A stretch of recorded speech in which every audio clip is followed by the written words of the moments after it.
الله أكبر الله أكبر الله أكبر الله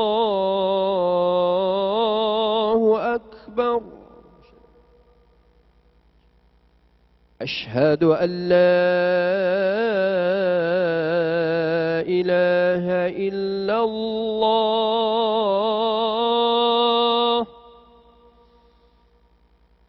أشهد أن لا إله إلا الله أشهد أن محمدًا رسول الله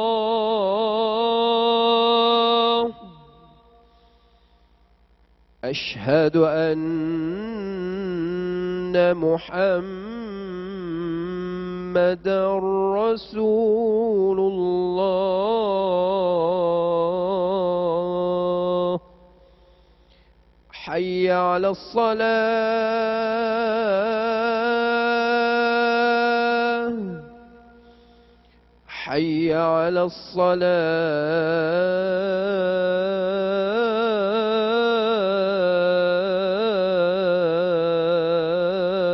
الصلاة حي على الفلاح حي على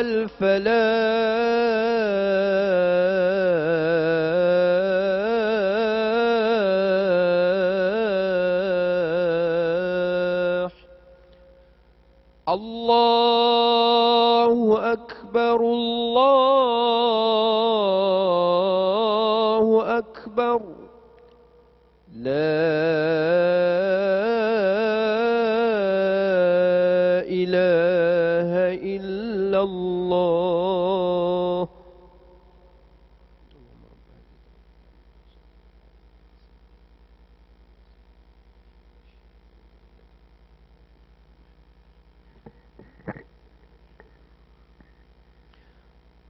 Sedang Jumaat yang dirahmati Allah sekalian, dengarlah dengan penuh teliti khutbah Jumaat yang akan disampaikan oleh imam.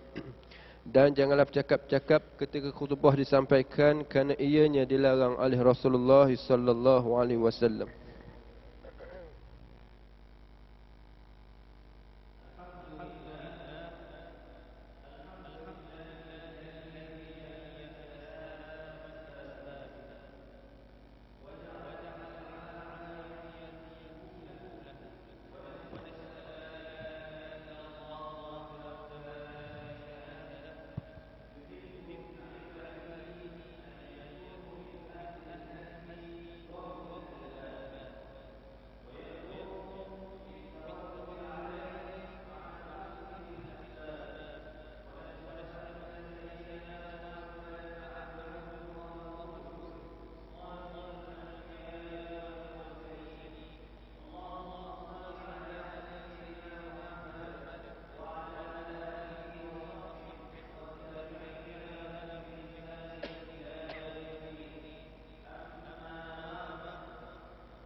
Berkatan hidup di dunia maupun di akhirat sana.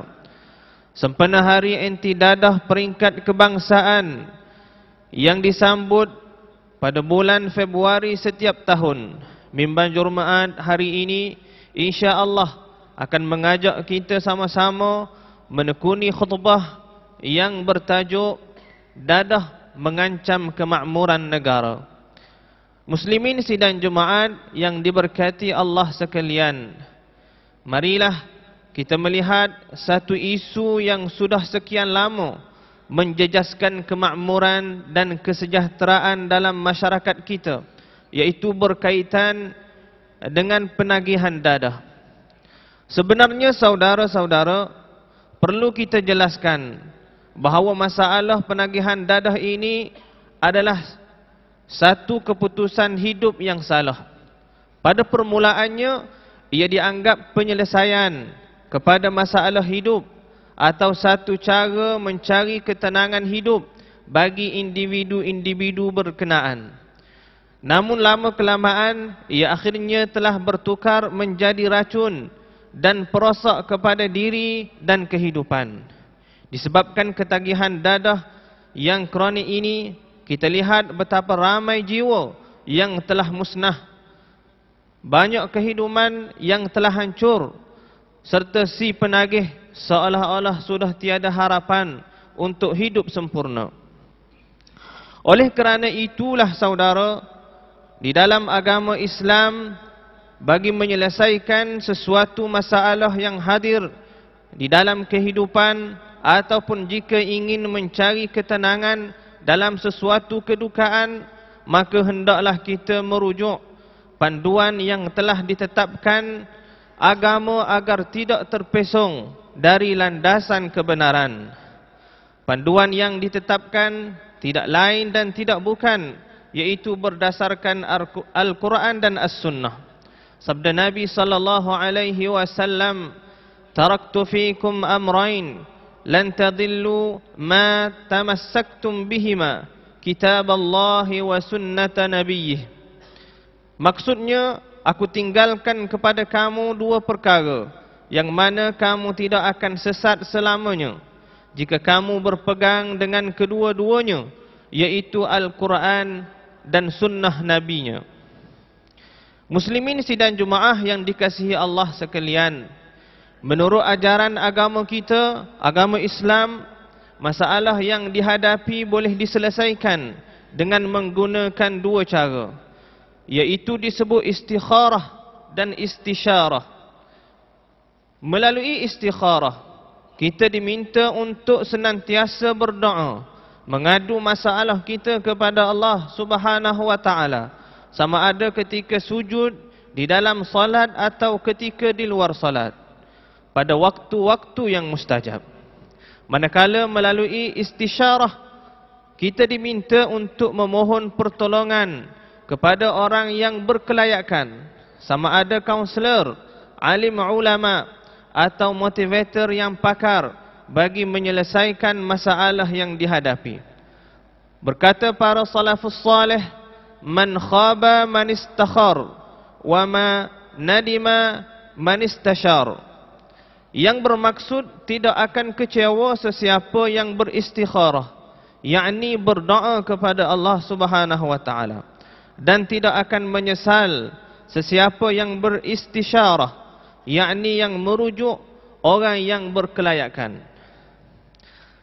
Akibat daripada meninggalkan panduan agama inilah menyebabkan ada dalam kalangan masyarakat kita pada hari ini terpesong dalam membuat keputusan dengan mengambil dadah sebagai penyelesaian.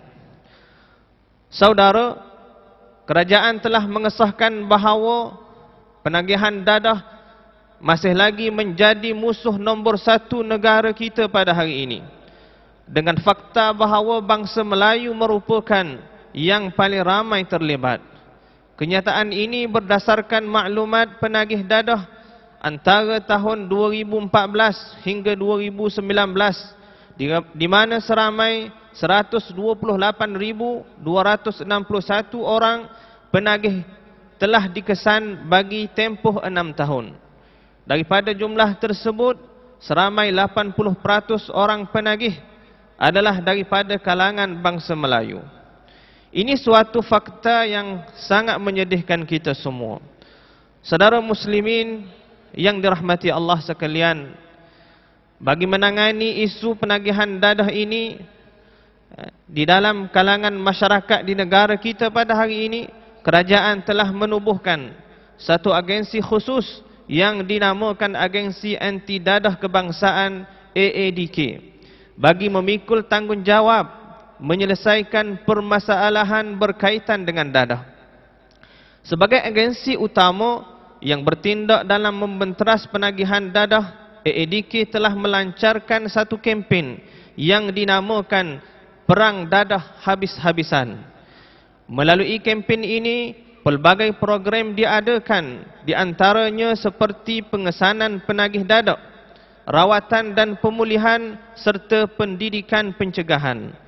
Program ini telah ditumpukan di 108 kawasan yang berisiko tinggi dalam isu penagihan dadah di seluruh negara. Selain daripada adanya agensi khusus yang membantu dalam menangani isu penagihan dadah ini, mimbar Jumaat hari ini juga mendapati bagi memelihara diri dan keluarga kita masing-masing daripada terjebak dengan gejala dadah ini sebenarnya berkait rapat dengan keimanan yang menjadi benteng kekuatan hati untuk menjauhi perkara-perkara yang dibenci oleh Allah Subhanahu wa taala.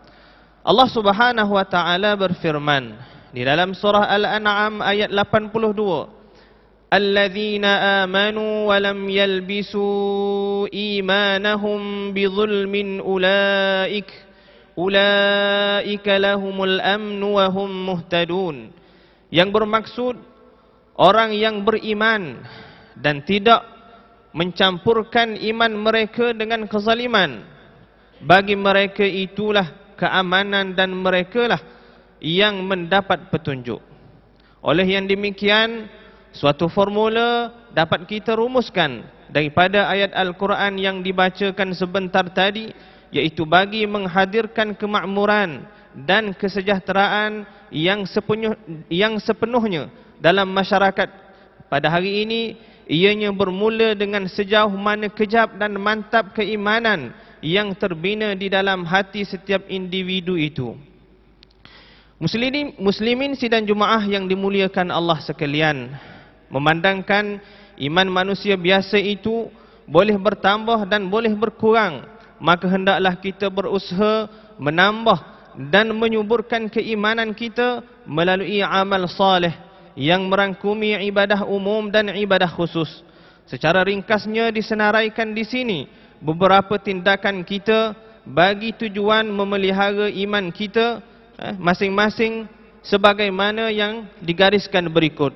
Yang pertama, memahami dan menyedari bahawa menuntut ilmu agama untuk mengenal Allah Subhanahu wa taala, mengenal para nabi, syariat Islam dan lain-lain adalah wajib.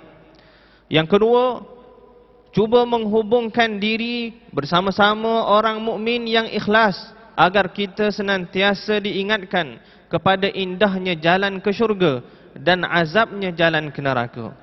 Yang ketiga, berusaha bersungguh-sungguh meninggalkan perkara-perkara yang haram. Pasakkan dalam minda kita bahawa orang yang melanggar larangan Allah sebenarnya dia telah menzalimi dirinya sendiri kerana mendedahkan dirinya terkena azab Allah di akhirat kelak. Yang keempat, bersungguh-sungguh dalam melakukan ibadah-ibadah asas seperti solat berjamaah, membaca dan mentadabbur Al-Quran serta mengamalkan sunnah Rasulullah sallallahu alaihi wasallam. Yang kelima, senantiasa berfikir ke arah memperbaiki diri dan keluarga, kerana dengan cara demikian kita telah membuka ruang fikir positif dan menutup ruang fikir negatif. Dan yang keenam, senantiasa berdoa dan bergantung harap kepada Allah Subhanahu wa taala dalam segala keadaan dan situasi. A'udzu billahi minasyaitonir rajim. Ya ayyuhalladzina amanu qu anfusakum wa ahlikum nara وقودها الناس والحجارة عليها ملائكة غلاظ شداد لا يعصون الله ما أمرهم ويفعلون ما يؤمرون. Yang bermaksud, wahai orang-orang yang beriman, peliharalah diri kamu dan keluarga kamu dari neraka yang bahan-bahan bakarannya manusia dan batu berhala. Neraka itu dijaga dan dikawal oleh malaikat-malaikat yang keras, kasar layanannya. Mereka tidak menderhaka kepada Allah Subhanahu wa taala dalam segala yang diperintahkannya kepada mereka, dan mereka pula tetap melakukan segala yang diperintahkan. Surah At-Tahrim ayat 6. Barakallahu li wa lakum bil Qur'anil azim wa nafa'ani wa iyyakum bima fihi minal ayati wadh-dhikril hakim wa taqabbala minni wa minkum tilawatah innahu huwas samiul alim. أقول قولي هذا وأستغفر الله العظيم لي ولكم ولسائر المسلمين والمسلمات والمؤمنين والمؤمنات فاستغفروه إنه هو الغفور الرحيم. آمين آمين يا موفق الطاعين، وفقنا لطاعتك أجمعين، وتب علينا وعلى المسلمين، واغفر ذنب من يقول أستغفر الله العظيم ونستغفر الله العظيم. الحمد لله الذي أنعمنا بنعمة الإيمان والإسلام. أشهد أن لا إله إلا الله وحده لا شريك له، وأشهد أن سيدنا محمدا عبده ورسوله. اللهم صل وسلم وبارك على سيدنا محمد وعلى آله وأصحابه وأتباعه إلى يوم الدين. أما بعد، فيا عباد الله اتقوا الله، أوصيكم ونفسي بتقوى الله وطاعته لعلكم تفلحون. Ma'asyiral muslimin rahimakumullah, marilah kita sama-sama meningkatkan ketakwaan kita kepada Allah Subhanahu wa taala dengan bersungguh-sungguh mentaati segala perintahnya dan menjauhi segala larangannya. Kerana hanya orang-orang yang bertakwa sahaja yang akan mencapai kejayaan di hari akhirat kelak. Muslimin sidang Jumaat yang dirahmati Allah sekalian, marilah kita memperbanyakkan ucapan selawat dan salam kepada Rasulullah sallallahu alaihi wasallam sebagai tanda kasih dan sayang kita kepada baginda, kerana telah menyampaikan agama Islam kepada kita walaupun baginda menghadapi pelbagai karenah dan ranjau dalam dakwah baginda. Allah Ta'ala menyeru kepada orang-orang beriman supaya mengucapkan selawat dan salam kepada Rasulullah sallallahu alaihi wasallam sebagaimana perintahnya dalam surah Al-Ahzab ayat 56. Inna Allah wa malaikatahu yusalluna 'alan nabi ya ayyuhalladzina amanu sallu 'alaihi wa sallimu taslima. Yang bermaksud sesungguhnya Allah Ta'ala dan para malaikatnya senantiasa berselawat ke atas Nabi Muhammad sallallahu alaihi wasallam. Wahai orang-orang yang beriman, berselawatlah kamu ke atasnya serta ucapkanlah salam sejahtera dengan penghormatan ke atasnya dengan sepenuhnya. Allahumma salli ala sayyidina Muhammad wa ala ali sayyidina Muhammad kama sallaita ala sayyidina Ibrahim wa ala ali sayyidina Ibrahim wa barik ala sayyidina Muhammad wa ala ali sayyidina Muhammad kama barakta ala sayyidina Ibrahim وعلى آل سيدنا إبراهيم في العالمين إنك حميد مجيد. وارض اللهم عن الخلفاء الراشدين المهديين ساداتنا أبي بكر وعمر وعثمان وعلي وعن بقية الصحابة والقرابة أجمعين وعن التابعين وتابع التابعين لهم بإحسان إلى يوم الدين. اللهم اغفر للمؤمنين والمؤمنات والمسلمين والمسلمات الأحياء منهم والأموات إنك سميع قريب مجيب الدعوات. اللهم ألف بين قلوبنا وأصلح ذات بيننا واجعلنا من الراشدين. اللهم أحسن عاقبتنا في الأمور كلها وأجرنا من خزي الدنيا وعذاب الآخرة يا رب العالمين. اللهم أعز الإسلام والمسلمين وأذل الشرك والمشركين ودمر أعداءك أعداء الدين وانصر عبادك المؤمنين. اللهم أصلح لنا ديننا الذي هو عصمة أمرنا وأصلح لنا دنيانا التي فيها معاشنا وأصلح لنا آخرتنا التي فيها معادنا واجعل الحياة زيادة لنا في كل خير واجعل الموت راحة لنا من كل شر.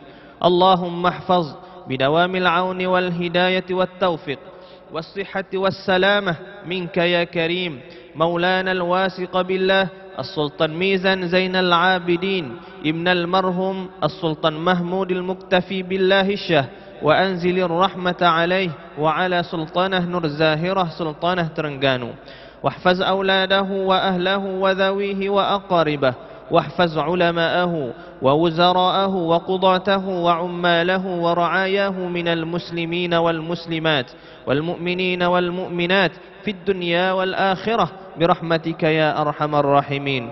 اللهم احفظ ولي العهد تنكو محمد إسماعيل ابن الواثق بالله السلطان ميزان زين العابدين. ربنا ظلمنا أنفسنا وإن لم تغفر لنا وترحمنا لنكونن من الخاسرين. ربنا آتنا في الدنيا حسنة وفي الآخرة حسنة وقنا عذاب النار. وصلى الله على سيدنا محمد وعلى آله وصحبه وسلم والحمد لله رب العالمين. عباد الله، إن الله يأمر بالعدل والإحسان وإيتاء ذي القربى وينهى عن الفحشاء والمنكر والبغي يعظكم لعلكم تذكرون. فاذكروا الله العظيم يذكركم واشكروه على نعمه يزدكم واسألوه من فضله يعتكم ولذكر الله أكبر والله يعلم ما تصنعون. قوموا إلى صلاتكم يرحمكم الله. الله